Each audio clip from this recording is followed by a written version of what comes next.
네, 안녕하십니까. 저는 분당 서울대학교병원 디지털 헬스케어 연구소 소홍근 연구원입니다.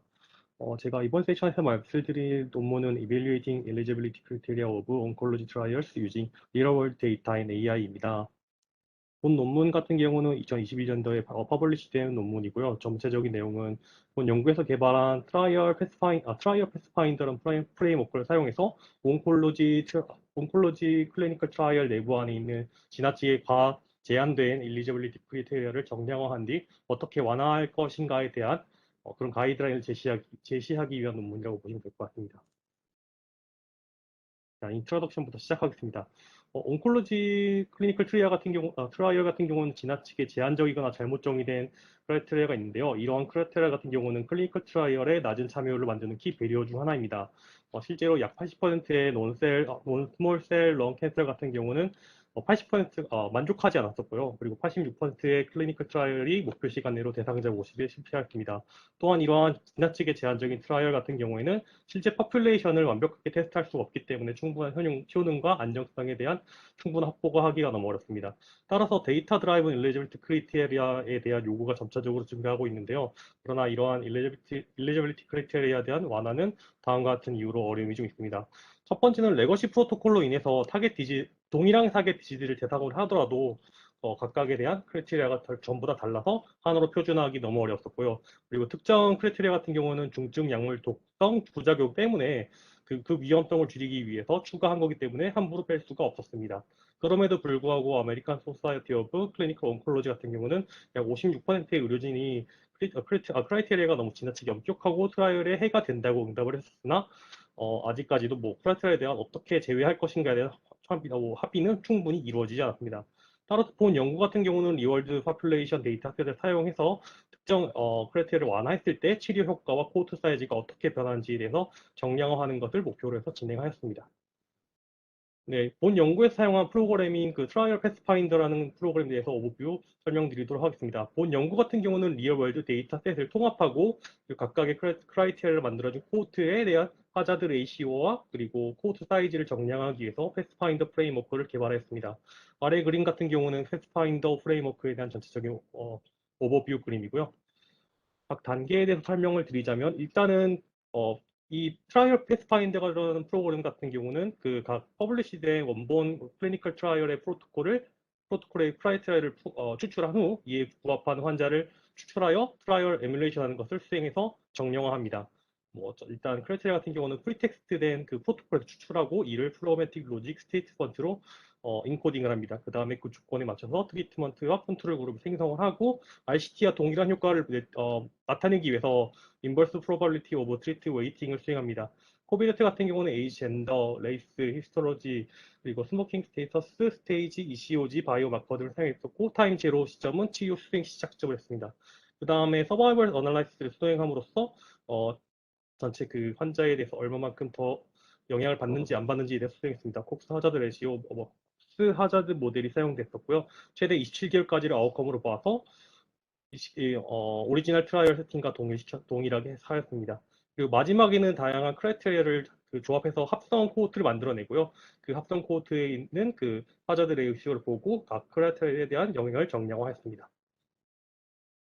특히 이 연구 같은 경우는 IPCW에 대해서 합성 코호트와 트리트먼트 그룹 사이의 코비어트가 굉장히 효율적으로 수행됐다고 했었습니다.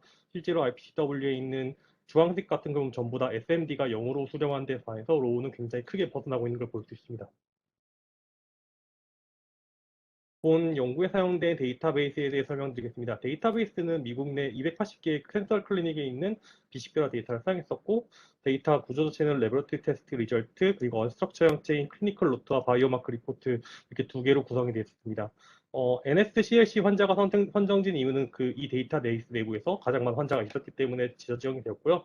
그리고 클리니컬 트라이얼에 대한 프로토콜은 클리니컬 트라이얼 수정 고부에서 페이지 3 환자를 트라이얼을 선정해서 진행을 했었습니다. 총 이 수행 과정은 오른쪽 그림에 있는 것 같이 스텝으로 해서 프로토콜이 선정이 됐었고요. 6개가 선정됐으나 4개 같은 경우는 엑스퍼트 오피니언에서 추가로 더 추가됐습니다. 4개 같은 경우는 퍼스트 라인, 6개는 세컨드 라인 트리트먼트입니다. 선전된 트라이얼에 대한 요약 테이블입니다. 각각 트라이얼 쇼트 코드와 스폰서, 그리고 LOT, 그리고 폴리시 하자드 레이시오는 다음과 같습니다. 다음은 그 엘리지빌리티 크라이테리아에 대한 인코드에 대한 설명입니다. 다음과 같이 페이션트 캐릭터리스틱스, 다이그노시스, 그다음 랩 밸류, 바이오마커, 프리비어스 트리트먼트를 베이스로 해서 크라이테리아를 이렇게 인코드를 했었고요. 우측에 있는 거는 그 각 크라이테리아에 대한 설명이고요. 실제 이 크라이테리아를 머신에서 읽을 수 있게끔 만들어야 되기 때문에 다음과 같은 룰로 해서 다시 프리텍스트를 이런 세미 스트럭처 형식의 CSV 파일로 변환을 한 후 프로그램한테 인풋으로 넘겨졌습니다. 아래 보시면은 이퀘이션 넣는 방법과 로짓을 넣는 방법, 그리고 각 로우별로 그 시퀀셜 오더가 어떻게 되는지에 대해서 정의가 되어 있습니다. 실제 해당 프로그램 같은 경우는 해당 프로그램에 있는 예제 파일을 보시면은 이런 식으로 각 트라이얼에 대한 크라이테리아가 이렇게 정의가 되어 있었고요. 이렇게 파일을 넘겨주게 되면 자동적으로 분석을 해서 프로그램 각 크라이테리아에 대한 영향성에 대해서 평가를 하게 됩니다. 이렇게 추출해낸 크라이테리아를 가지고 각 트라이별로 어떤 걸 사용했는지에 대해서 분석한 결과는 다음과 같습니다. 보시다시피 동일한 질병임에도 불구하고 엘리지빌리티에 대해서 각각 상이한 엘리지빌리티 크라이테리아에 대해서 각 상이하다는 것을 확인할 수 있습니다. 특히 오크 트라이얼 같은 경우는 알부민과 림포사이트 레벨에 따라서 환자가 제외되나 나머지 9개 케이스 트라이얼에서는 전혀 사용하지 않는 것을 확인할 수 있습니다. 네, 다음은 이렇게 약물과 컨트롤 그룹, 트리트먼트와 컨트롤 그룹과 약물만 해서 추출했을 때 환자입니다. 평균 5,167명의 환자가 트라이블로 잡혔었고요. 옆에 있는 하자드 레시오 같은 경우는 프로펜시티 스코어로 어드저스트에 대해서 하자드 레시오가 계산이 되었습니다. 옆에 있는 하자드 레시오 같은 경우는 어떠한 크라이테리아가 적용이 되지 않았기 때문에 풀리 릴렉스드 일리지빌리티 크라이테리아와 동일하다고 생각하시면 될 것 같습니다. 이제 다시 오리지널 트라이얼 크리테리아로 맞추게 되면 평균적으로 30% 환자가 다시 재선택이 되는데요. 네, 두 개 하자드 레시오를 비교해 보시면은 풀리 릴렉스드 크라이테리아가 하자드 레시오가 좀 더 비슷하거나 낮은 경우를 볼 수 있습니다. 이는 너무 지나치게 제한된 조건으로 인해서 잠재적 트리트먼트 페이션트가 제외됐다는 것을 의미합니다. 그래서 각각 이제 크라이테리아별로 어떻게 영향을 주는지에 대해서 정량화해서 이제 완화하려고 하는데요.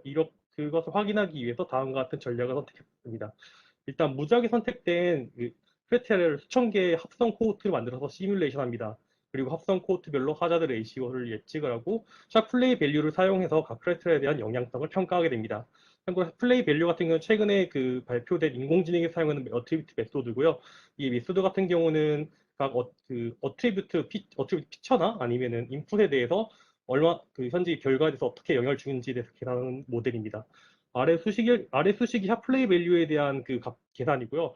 S 같은 경우는 전체 토탈 선택된 환자의 수, N수는 크라이테리아 수, 그리고 HR은 하자드 레시오, 조건 하의 하자드 레시오라고 보시면 될 것 같습니다. 실제로 수천 개가 돼 있었고, 만약 몬테카를로 알고리즘이 적용돼서 수렴됐을 경우에 멈추게끔 하여 최대한 효율적으로 컴퓨팅 파워를 사용했다고 했습니다. 이렇게 계산된 각 트라이얼별로 크라이테리아에 대한 영향성 평가는 다음 그림과 같습니다. 보시게 되시면은 파란색 같은 경우 위쪽 A에 보신 파란색 같은 경우는 하자드 레시오를 낮추는데 영향을 준 크라이테리아고 빨간색은 반대로 올린 케이스입니다. 밑에 있는 B 같은 경우는 크라이테리아가 적용됐을 때 제외된 환자의 비율을 그린 그림입니다. 분석 결과 일부 그러니까 레버러토리 테스트라든가 프리비어스 트리트먼트 같은 경우는 전혀 큰 영향을 하자드 레시오를 낮추거나 아니면 트라이 효과를 주는 데 영향을 주지 않았습니다. 따라서 위에 있는 분석 결과를 바탕으로 해서 이제 데이터 드라이븐 크라이테리아를 만들어서 생성해 보았었는데요. 데이터 드라이븐 크라이테리아를 해서 비교해 본 결과 오리지널 트라이얼에 비해서 평균 0.05 낮은 하자드 레시오를 보였었고 엘리지블 페이션트 같은 경우도 평균적으로 1,007%가 증가한 것을 확인할 수 있습니다. 특히 더 많은 여성과 75세 이상의 고령자가 추가적으로 더 포함됐다는 것도 확인할 수 있습니다. 이제 추가적으로 분석 결과에 대한 로버스트니스를 확인하기 위해서 추가적인 밸리데이션을 수정했었는데요. 일반적인 온톨로지적 사용되는 그 트라이얼 지표로 무진행 생존 PFS 분석을 적용해서 반복 분석했었고요. 하즈드 레지오의 부트스트랩을 사용해서 CI 값을 계산했다고 했었습니다. 관련된 값, 그 결과 값은 우측에 있는 표와 동일하고요. 그 다음에 이뮤노테라피의 전환에 따라서 본 연구의 파인딩이 유효한지 판단하기 위해서 최근 10년, 2017년부터 2020년까지 환자를 대상으로 추가적으로 해서 그 본 연구의 결과를 적용했던 결과입니다. 마찬가지로 본 연구의 파인딩과 유사한 결과를 보이고 있습니다. 그 다음에 대표성을 평가하기 위해서 지역과 보험 유형에 따라서 환자를 계층해서 추가적으로 분석한 테이블입니다. 여기 있는 테이블은 22밖에 없지만 실제로는 각 미국 중부, 동부 이렇게 나눠서 이렇게 여러 개로 나눠져서 표가 테이블이 많이 있었고요. 실제로도 모든 테이블에서 전부 다 페이션트가 증가하고 그리고 하자드 레시오가 낮춰지는 것을 볼 수 있습니다. 마지막으로 파운데이셔널 지오노미 그 테스트를 한 환자를 대상으로만 분석했을 때도 동일한 결과가 나왔습니다. 이제 마지막으로 한 연구의 일반성을 확보하기 위해서 다양한 종류의 암들을 같이 분석했습니다. 세계에서 분석을 했었고요. 마찬가지로 다른 암들도 하자드 레시오, 페이션트 파퓰레이션이 53% 정도 증가한 걸 확인했었고 하자드 레시오가 0.14% 감소한 걸 확인했었습니다. 이는 그 다른 암들도 크라이테리아가 너무 지나치게 제한적이라는 걸 의미합니다. 이제 직접적인 그 스레시홀드에 그 레버레트리 밸류에 대한 안정성을 직접 평가하기 위해서 일단 러시우 온콜로지 테스트에 대한 팔로우업과 톡시티 평가를 분석했습니다. 확인한 결과는 아래 그림과 같습니다. 아래 그림의 의미는 각 그 레버레트리 밸류에 대해서 트라이별로 가장 루즈한 케이스, 타이트한 케이스에서 나온 값이고요. 각 트라이별로도 일단 그 레버레트리 밸류가 굉장히 상이하다는 걸 볼 수 있습니다. 동일한 캘서와 페이지를 한 트라이얼을 들어도 스레시홀드가 각각 다 다른 걸 볼 수 있었고요. 다만 이 그래프를 보시면 이 표를 보시면 알겠지만 스레시홀드를 완화하더라도 어드버스 이벤트로 인해서 그 트리트먼트 위드로우의 증가로 이어지지 않는 것을 볼 수 있습니다. 따라서 완화된 레버러터리 테스트 크리테리아를 표준화해서 사용할 수 있다는 것을 의미합니다. 다음 그림 같은 경우는 그 플랫아이언 데이터베이스 내에서 실제로 톡시티로 인해서 위드로우 발생한 트루군과 홀스군 간의 그 스튜던트 티 테스트에 대한 그 결통계층입니다. P-밸류입니다. 네. 보시면 전부 다 두 군 다 유의하지 않다고 나타나고 있습니다. 네. 네, 디스커션입니다. 그래서 이 연구 같은 일단 온콜로지 클리니컬 트라이얼 같은 경우는 지나치게 제한적인 일리지비티 크라이테리아로 인해서 환자의 치료 접근성을 낮출 수가 있습니다. 그래서 본 연구 결과를 통해서 빌리루빈, 혈소판, 헤모글로빈, ALT 같은 값들의 컷오프 값을 바탕으로 해서 크라이테리아를 표준화하고 확장 가능하다는 것을 보여줬습니다.